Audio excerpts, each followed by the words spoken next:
Bonjour à toutes et bonjour à tous. Bienvenue dans Mixing Génération, le podcast qui s'intéresse à la transmission entre les générations. Je m'appelle Mélissa Asli-Petit, je suis docteure en sociologie sur la thématique du vieillissement et des relations multigénérationnelles. J'ai décidé de lancer un podcast pour réinventer le regard sur le vieillissement. Je crois que mixer les générations, c'est ce qui changera le monde. Alors je veux donner la parole à des invités qui, par leur expérience de vie, par leurs actions, changent le monde et créent de meilleures conditions de vie pour les plus âgés, mais aussi pour nous, parce que cela nous concerne tous. Dans ce podcast, j'espère que vous serez inspirés et que vous aurez envie de créer ensemble un monde mélangé, ouvert, plus coloré, et surtout que vous prendrez conscience du lien puissant qui nous unit. Aujourd'hui, j'ai le plaisir d'accueillir Cathy van den Driesch. Elle est créatrice d'expressions de sagesse et c'est une structure belge dans laquelle les aînés écrivent, les jeunes illustrent et ensemble, ils créent des livres pour enfants. Un vaste programme très passionnant. Cathy, est-ce que vous pouvez nous expliquer comment vous avez créé Expressions de sagesse ? La place du livre, c'était vraiment une évidence. J'ai envie de dire que Expression de sagesse est née au départ de la relation que j'avais avec ma grand-mère. Donc, on a vraiment eu une très belle relation. J'ai pu grandir dans tous les sens du terme à ses côtés. Et donc, ma grand-mère m'a accompagnée toute ma vie. Et lorsque ma grand-mère est rentrée en maison de repos, en fait, pour moi, ça a été... je l'ai vécu d'une manière assez étrange. Il y avait une question un peu de, je vais pas dire d'injustice, mais il y avait quelque chose de cet ordre-là. Surtout qu'elle était encore très très active. Elle a toujours été bénévole. Elle a été bénévole jusqu'au, je vais dire, la dernière année de sa vie. Donc c'est vraiment et et donc, il y a eu cet événement-là, et puis il y a eu un autre événement. Mon papa, justement, est parti à la retraite.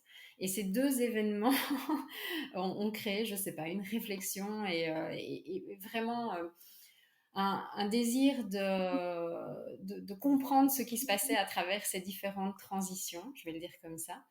Et puis l'idée d'expression de sagesse est arrivée avec ce désir justement de valoriser l'expérience acquise au cours d'une vie, qu'elle soit professionnelle ou personnelle. Et donc, la place du livre, le livre a toujours fait partie de ma vie. Depuis que je suis toute petite, j'ai des livres dans les mains, j'écris des histoires, j'en raconte. Et je me suis dit que c'était un bel outil pour créer des ponts entre les générations. Donc voilà, ça s'est vraiment présenté, oui, comme une évidence. Mais ouais, je trouve ça intéressant juste sur ce que vous disiez sur comprendre ce qui se passait au cours des transitions. Est-ce que, alors avec le recul, Mhm. vous commencez à comprendre certaines choses? Disons que j'ai pu... alors, il faut savoir aussi que je fais partie d'un groupe de recherche au sein de l'Université des aînés de Namur. Donc ça aide pas mal. Et justement, notre travail de recherche cette année-ci, c'est ce regard sur qu'est-ce qu'un pensionné actif ou un pensionné et actif. Donc ça, c'est vraiment notre sujet de recherche de cette année. Donc c'est pour ça que je trouve votre projet particulièrement intéressant. Et donc, à travers ce groupe de recherche, j'ai pu aussi recevoir d'autres informations, être en lien avec d'autres personnes et percevoir d'autres regards. Et donc, ça a aussi ouvert forcément le mien. Euh, il y a quelque chose de l'ordre... euh, je sais pas comment exprimer ça, mais oui, il y a quelque chose de l'ordre du deuil. Et en tout cas, c'est comme ça j'ai l'impression que c'est la manière dont beaucoup de personnes perçoivent cette chose. Et que peu importe le type de transition, quoi, on va abandonner quelque chose, et en même temps, j'ai pu le voir notamment avec mon papa. Mon papa, il a vraiment vu ça comme une nouvelle partie de sa vie, quoi. Et donc, il est arrivé dans cette période avec plein de projets.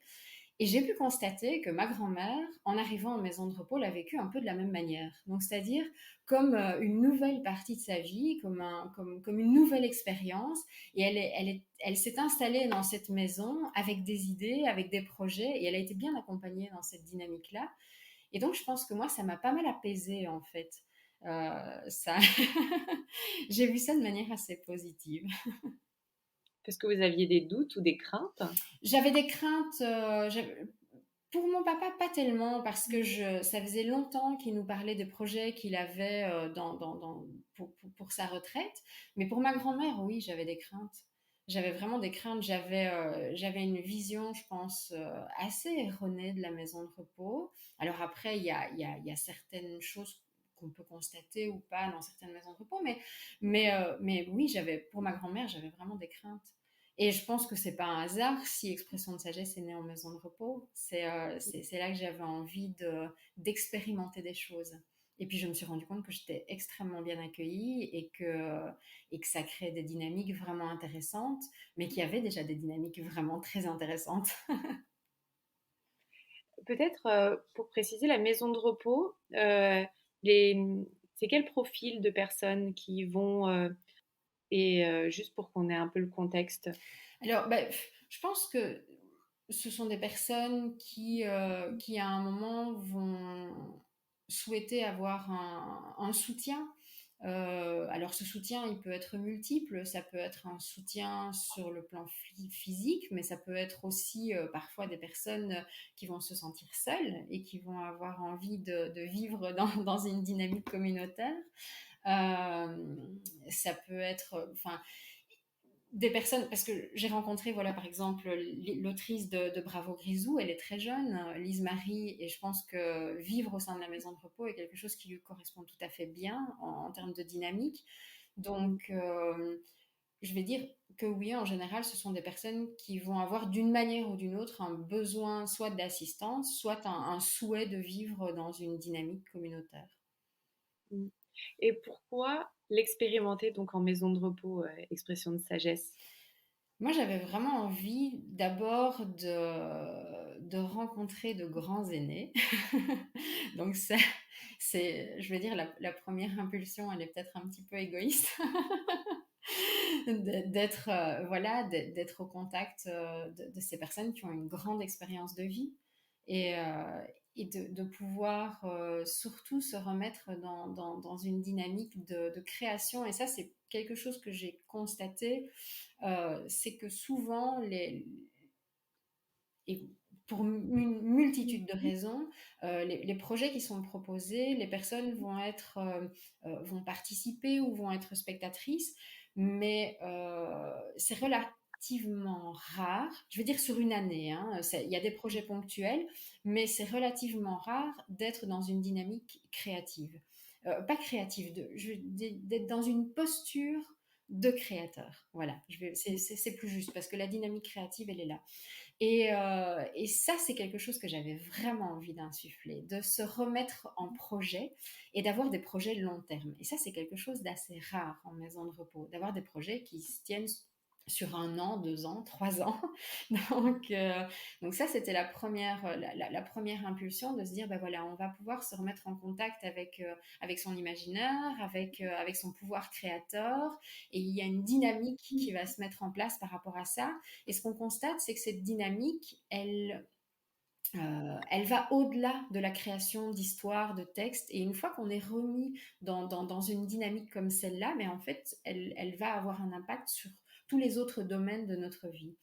Donc ça, je pense qu'il y avait quelque chose d'important pour moi à ce niveau-là. Et puis, il y avait une notion qui pour moi était essentielle, c'était la collaboration intergénérationnelle. J'avais très très envie de faire collaborer de jeunes illustratrices, de jeunes illustrateurs avec des aînés. Et donc, j'ai des binômes qui ont 60, 70 ans de différence et qui créent ensemble sur un même projet. Et ça, je trouvais ça intéressant de se mettre autour d'un projet avec des générations qui se parlent très peu, tout compte fait, et avec un objectif commun. Voilà, ensemble, on va créer un livre pour enfants. Et c'est intéressant parce que chacun arrive aussi avec les croyances forcément de sa génération, avec la vision de sa génération. Alors évidemment, c'est pas une vision qui représente une génération, mais c'est une vision qui est ancrée au sein de la génération. Et c'est vraiment, ça c'est très riche et c'est très intéressant à voir. Et vous voyez donc des évolutions de perception dans les échanges au fur et à mesure du temps. Peut-être par exemple, vous parliez en effet de Bravo Grisou. Est-ce que, voilà, ou sur d'autres binômes, Mhm. des évolutions qui ont pu exister? Mais ici, j'ai vraiment, j'ai vraiment un binôme qui est en train de travailler sur un livre qui sortira cet été. Et c'est parce que c'est le dernier en date, donc voilà, il est bien frais dans ma mémoire. Et donc, l'autrice a plus de 90 ans. Et donc, l'illustratrice est assez jeune. Je pense je ne lui ai pas demandé son âge en fait. Je pense qu'elle doit avoir dans la vingtaine. Et donc, elle collabore sur un projet. Et quand j'ai envoyé le texte, donc j'envoie les textes aux illustrateurs et aux illustratrices et ils choisissent en fait un texte qui fait écho pour eux ou pour elles. Et, euh, et donc, quand j'ai envoyé le texte à l'illustratrice, elle est revenue vers l'autrice avec toute une série de réflexions sur notamment le bien-être des animaux, etc. Et il y a vraiment eu tout un débat qui s'est organisé. Donc, concrètement, dans l'histoire, le personnage souhaitait monter sur le dos d'un éléphant. Et pour l'illustratrice, ça, c'était juste pas possible. Elle voulait, donc, ça a changé au niveau de l'histoire, mais ça a vraiment créé un débat, ça a vraiment créé une réflexion. Et j'ai trouvé ça vraiment intéressant parce que tout compte fait, elles ont commencé à parler de questions de société tout en travaillant sur cet album. Et je pense que, enfin voilà, il y a vraiment une complicité qui naît de ces échanges et une intimité aussi qui naît à travers ces échanges. Donc ça, c'est vraiment très beau. Un autre exemple, c'est dans le livre, je l'ai ici, L'aigle et l'oiseau. Et on le voit, donc, bon, évidemment, pour le podcast, ça ne sera pas hyper parlant, mais la photo, on peut la retrouver assez facilement sur notre Instagram. Donc, on voit ici Delphine et Sœur Céline qui sont en train d'échanger. Et, euh, et quelque chose d'assez intéressant, donc, moi, en général, j'accompagne les illustrateurs et les illustratrices en maison de repos, et puis ils ont un échange qui dure 1 heure, 2 heures.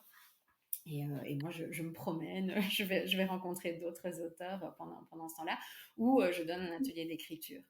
Et je me souviens d'une rencontre entre Sœur Céline et Delphine, et en général, c'est vrai que la rencontre dure 1 heure, et puis je vois le temps qui passe, et moi, je ne souhaite pas les déranger, donc je les laisse échanger, et puis Delphine ressort de son entretien avec Sœur Céline, et elle me dit, mais bon, ben, on a avancé, hein, mais on a surtout parlé. donc, bah, on a papoté pendant une bonne heure et puis après, on s'est dit qu'il allait falloir quand même se mettre au boulot et donc elles ont commencé à échanger sur le livre. Mais je pense que Delphine, ça lui a vraiment ouvert un champ d'exploration. Et d'ailleurs, quand j'ai recherché d'autres illustrateurs pour d'autres projets, elle est revenue vers moi en me disant oui, mais moi, si tu veux recommencer l'expérience, je suis partante, quoi. Donc voilà, je pense que ça ouvre des choses. Et puis, lorsque je retrouve les auteurs, les autrices en atelier d'écriture, il y a des échanges aussi sur peut-être des croyances qu'ils avaient sur la jeune génération et qui tombent aussi après ces échanges. Donc ça, c'est vraiment intéressant. Des choses qu'ils peuvent constater, euh, ou par exemple des choses qui vont être dites lors des ateliers, c'est mais ça va intéresser qui ce qu'on fait, ça va intéresser qui ce qu'on raconte, qui va lire cette histoire, est-ce que ça va vraiment être pertinent, est-ce que ça va parler, est-ce que mes idées ne sont pas trop vieillottes. Ça aussi, je Mm. l'ai entendu, voilà, est-ce que ça sonne juste et puis au final, je dis, enfin voilà, parler avec le cœur. Et puis je pense que les valeurs, elles sont vraiment universelles. Donc ce que vous partagez à travers votre histoire, sans doute que ça va parler. Et puis après, bah, vous allez pouvoir le confronter aussi avec votre illustrateur et votre illustratrice. Et là, on va ouvrir des portes. Et en général, ça fonctionne bien.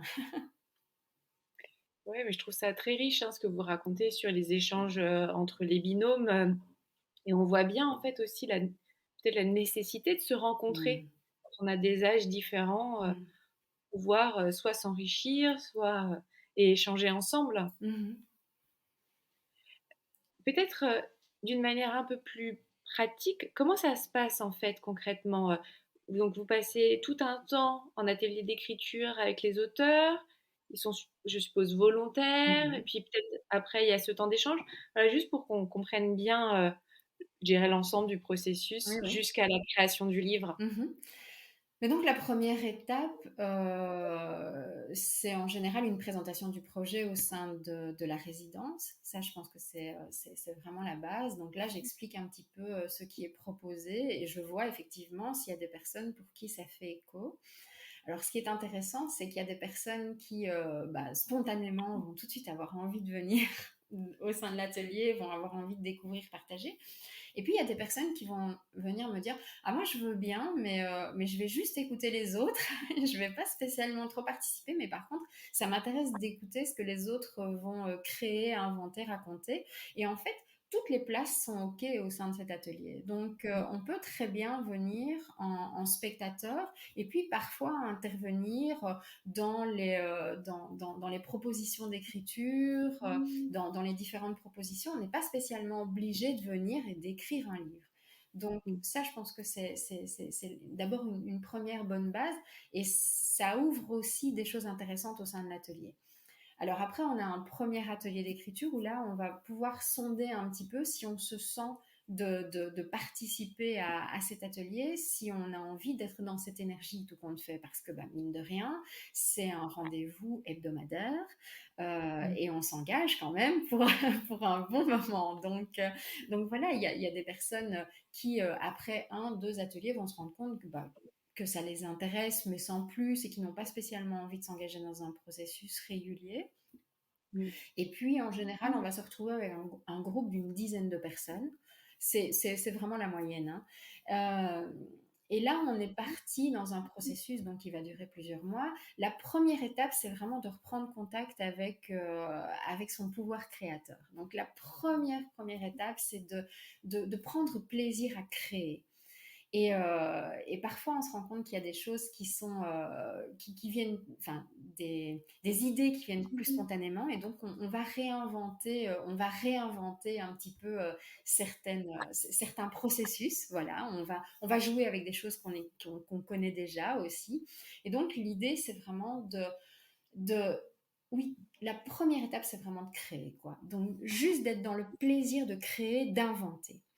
Et Mmh. puis, il va y avoir une deuxième étape où là, on va plutôt rentrer dans les techniques pour créer une histoire. Donc, comment on crée une bonne histoire? Qu'est-ce qu'un bon personnage? Donc, on va s'amuser à inventer des personnages, à inventer des mondes. On va s'amuser à inventer des histoires tous ensemble, à partir... Je vais partager la structure du schéma narratif et puis on va s'en éloigner aussi. Enfin, on va vraiment jouer avec tous ces concepts. Il n'y a pas de théorie. Tout se fait vraiment à travers l'expérimentation. Et puis, on va rentrer un petit peu plus dans le vif du sujet où là, on va mêler l'expérience personnelle à l'aspect plutôt imaginaire. Et donc, un des exercices que je propose, c'est euh, de créer un méchant sur base, enfin, de créer un antagoniste, je vais plutôt le dire comme ça, sur base d'une expérience qu'on a pu juger antagoniste dans notre propre vie. Donc, quelque chose qui aurait pu faire obstacle à qui nous sommes.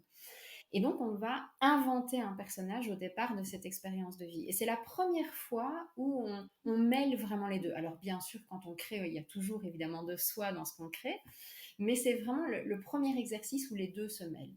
Et puis, on va poursuivre comme ça des différentes propositions d'écriture. Il faut savoir que dans l'atelier d'écriture, on crée, mais surtout, on crée entre les ateliers d'écriture. Et c'est là que l'équipe qui travaille au sein de la résidence est vraiment essentielle pour moi, parce que sans eux, ce serait vraiment compliqué. D'abord, ils sont en relais, donc quand les personnes ont... Alors parfois j'ai des personnes qui me contactent en direct, et puis si les personnes n'ont pas la possibilité de me contacter en direct pour une multitude de raisons, Alors, les personnes au sein de la maison de repos font le relais. Il y a des propositions d'écriture qui sont données à la fin de l'atelier d'écriture. Et là, les personnes ont une semaine pour y réfléchir. Et c'est pas du tout essentiel d'arriver obligatoirement avec quelque chose. Parfois, on peut juste arriver avec une phrase ou avec une question. Il n'y a vraiment pas d'obligation de résultat. L'objectif premier, c'est le plaisir. Et puis, on arrive dans cette troisième étape. Et là, je pose simplement cette question, mais voilà, si vous aviez envie de transmettre, partager quelque chose aux jeunes générations, qu'auriez-vous envie de partager? Et là, en fait, il y a une réflexion qui se fait à voix haute ou par écrit. Et petit à petit, il y a des messages qui sortent, qui émergent, ou parfois c'est juste une expérience qu'on a vécue. Voilà, l'aigle et l'oiseau. Il y a plusieurs choses au sein de cet album.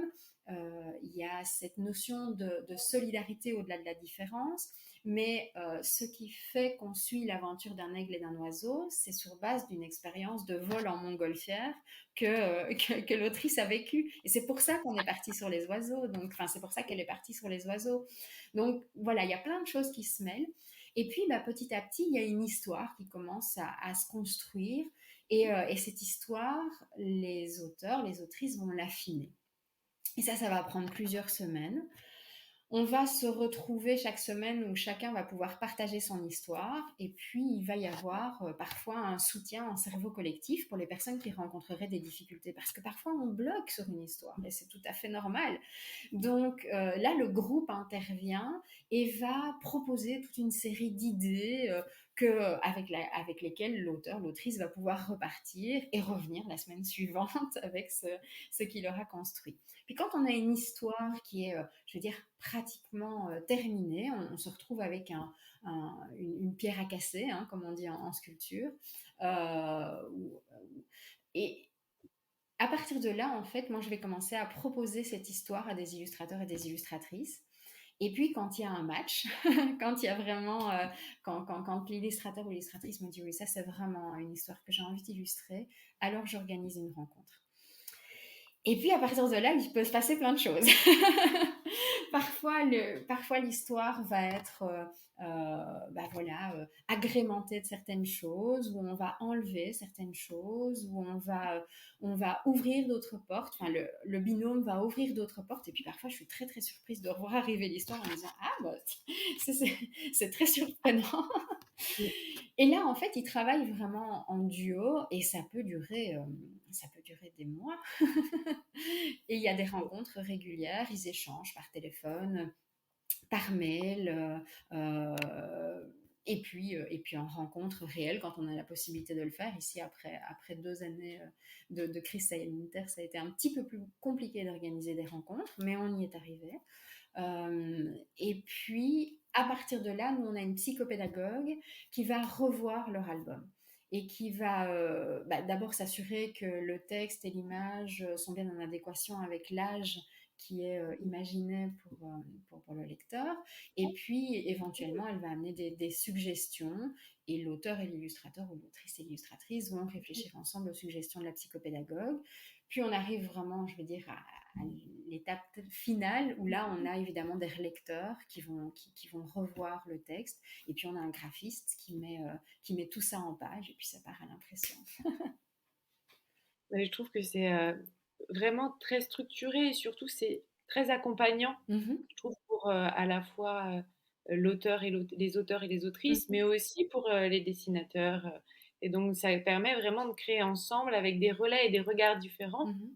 pour pouvoir apporter ces ouvrages. Moi, j'ai trouvé d'une très belle qualité, à la fois, certes, dans le texte, dans les illustrations, et puis dans le livre en lui-même, quoi, dans ce Mhm. qu'il est. Merci. Euh, Est-ce que et ensuite donc comment ça se passe au niveau je dirais de la diffusion? Mhm. Est-ce qu'il y a des ateliers réalisés auprès d'enfants? Hem, Est-ce qu'il y a des ateliers peut-être parents-enfants? Voilà. Comment ça se diffuse ensuite? Alors, l'objectif, c'est effectivement de créer des rencontres entre les auteurs, autrices, illustrateurs, illustratrices et les enfants. Donc, ça s'organise plutôt au sein d'écoles. et on va proposer aux instituteurs, aux institutrices d'organiser des rencontres. Et on a maintenant aussi une ancienne directrice d'école qui travaille sur la création de valises pédagogiques pour accompagner les ouvrages. Donc, je veux dire, la rencontre, elle se situe plutôt à l'école pour le moment. On a aussi l'intention d'organiser des ateliers en bibliothèque. Mais tout ça est arrivé, donc il faut s'imaginer que le premier livre donc, est sorti en fin 2017, début 2018. Le deuxième en 2019. Donc pour ces deux albums-là, on a pu organiser des ateliers au sein d'écoles, mais les autres livres sont arrivés en 2020 et le petit dernier est arrivé en 2021. Donc là, on n'a pas pu organiser grand-chose. Donc durant le premier confinement, ce qu'on avait organisé, c'était des co-créations avec les enfants et les aînés au sein des maisons de repos. Donc, je lançais des propositions d'écriture aux aînés. Les aînés écrivaient, je récupérais leurs textes et en fait, sur base de leurs textes, je créais toute une série de propositions que j'envoyais aux enfants. Les enfants pouvaient soit dessiner, soit inventer une autre fin, soit... Enfin voilà, il y avait toute une série de choses qui pouvaient être faites. Et puis alors, je renvoyais ça chez les aînés qui renvoyaient des messages aux enfants. Donc, j'ai un petit peu joué à la postière pendant le premier confinement. Donc voilà, on a essayé d'organiser des choses de cet ordre-là. Et puis là, maintenant, tout doucement, ça commence à s'ouvrir à nouveau. Et donc, on va reprendre nos ateliers au sein des écoles et on l'espère au sein des bibliothèques. Oui, mais c'était intéressant quand même ce rôle de postière. Oui. Je trouve, ça permet aussi d'avoir d'autres échanges. Certes, on a envie de se voir, mais on peut imaginer des choses aussi à distance et être dans l'interaction, même si on ne se voit pas. Mm-hmm. Oui, et quelque chose qui me semblait vraiment important, alors je ne sais pas du tout comment ça a été vécu en France, mais enfin, de ce que j'en ai vu, ça me semblait être vécu de manière un peu similaire. Durant le confinement, il y a eu beaucoup d'attention, et c'est une très très bonne chose, hein, envers les maisons de repos, mais par contre, on oublie parfois que c'est important que cette relation aille dans les deux sens. Et de laisser aussi voilà, les aînés venir vers nous, nous apporter des choses et nous stimuler. Et cette relation-là, elle me semblait vraiment essentielle durant le confinement. D'avoir, et pas que durant le confinement, tout le temps, hein, l'idée d'expression de sagesse, enfin, c'est vraiment l'idée maîtresse d'expression de sagesse, c'est vraiment cette valorisation et cette transmission de l'expérience des aînés. Mais ça me semblait vraiment important durant le confinement de se dire, mais ok, laissons les portes ouvertes aussi pour recevoir, parce que c'est important. Et je pense qu'il y a quelque chose qui m'a beaucoup marqué ces derniers mois, et ça concerne mon autre grand-mère, et c'était une réflexion que j'avais avec ma tante. Et on échangeait justement sur la place, la place de ma grand-mère. Et je lui disais, mais c'est une personne qui a été dans le don, en fait, pendant toute sa vie. Avec ses enfants, elle a eu 6 enfants, elle a de très nombreux petits-enfants, et dont je fais partie. Et, et je lui disais, mais en fait, toute sa vie, elle a pris soin de nous. Alors bien sûr, on prend soin d'elle aussi, mais c'est important de pouvoir laisser cette place-là aussi, de, de, de pouvoir, oui, de pouvoir laisser cette place. Et parfois, je pense que c'est pas toujours évident. Je vois donc avec ma grand-mère, donc la grand-mère dont je viens de parler ici, c'est ma grand-mère paternelle avec ma grand-mère maternelle. J'avais parfois alors des mauvais réflexes, c'est peut-être pas le bon terme, mais quand donc elle est décédée il y a 3 ans. Et donc parfois quand je passais du temps avec elle, je disais mais attends, je vais le faire, etc. Et, euh, et puis il y a vraiment eu, je pense, l'expression de sagesse m'a beaucoup aidée pour ça. Il y a vraiment eu un déclic où je me suis dit mais tu peux juste la laisser prendre soin de toi, quoi. Tu peux juste la laisser te servir un thé, tu peux juste la laisser aller dans l'armoire et prendre les biscuits et tu peux juste te laisser faire aussi. Et à côté de ça, c'est très agréable. Donc, mais c'est vrai qu'il y a ce réflexe de attends, je vais le faire et je vais prendre soin de toi. Et c'est important aussi oui, de pouvoir recevoir. C'est vrai ce que vous dites. On a vraiment tendance à parfois à faire à la Mhm, place ou vouloir peut-être trop accompagner mhm. et donc laisser la possibilité à l'autre, en effet, de donner ou de faire ce qu'elle désire sur l'instant T, sans vouloir anticiper ce qu'elle pourrait faire, tout simplement pour qu'elle puisse être dans sa place d'individu. C'est ça. Tout simplement, tout simplement, on, on va avoir tendance peut-être à projeter toute une série de choses, à se dire que c'est ce que l'autre souhaiterait. Mais je veux dire, c'est à tout âge, hein, ça n'est pas spécialement dans notre relation au grand âge, c'est vraiment à tout âge. Et donc de projeter toute une série de besoins sur l'autre, et à un moment, ben, oui, on prend une place qui n'est pas nécessaire. Donc, et je pense que ça a vraiment été le fait de vivre cette expérience d'expression de sagesse depuis toutes ces années fait tomber chez moi pas mal de, pas mal de barrières, pas mal de croyances aussi. Et puis je suis épatée, voilà, je suis vraiment épatée de ce que j'entends, de ce que je vois, de ce que je lis. J'ai vraiment. Puis je me sens très privilégiée, il faut le dire. C'est parce que, voilà, c'est une grande chance de pouvoir partager du temps avec des personnes qui ont une aussi grande expérience de vie. Voilà, c'est très rare de pouvoir passer, passer des heures à écouter des personnes qui ont 90 ans d'expérience. Oui. Et là, comment vous vous projetez pour expression de sagesse dans peut-être les prochaines années? Mhm. Qu'est-ce que vous désirez développer, transmettre, mettre en place?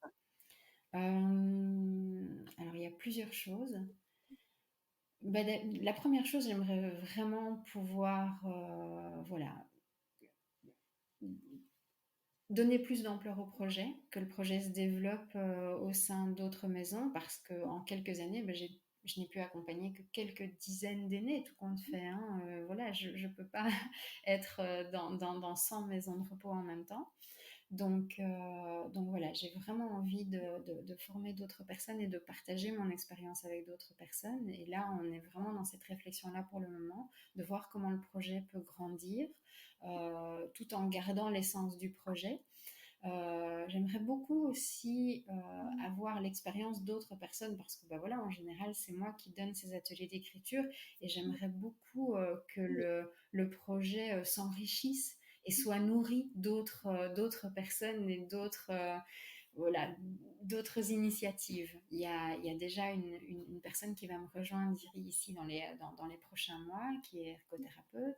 Et, et elle va aborder aussi l'aspect théâtral, donc je pense que ça va être d'autres expériences intéressantes.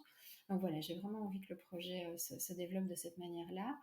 Et puis, j'ai envie de partager mon expérience, tout simplement, parce que je pense que ça peut peut-être faire naître d'autres initiatives et peut-être inspirer d'autres à créer d'autres choses.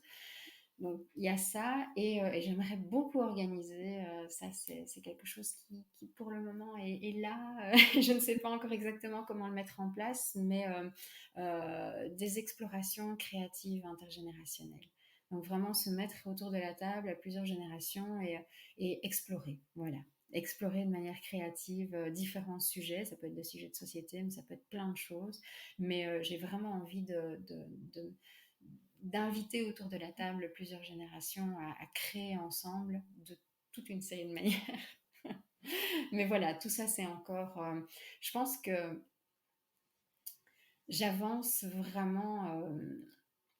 Enfin, je grandis aussi avec le projet, forcément, et plus je rencontre différents publics, plus des idées naissent.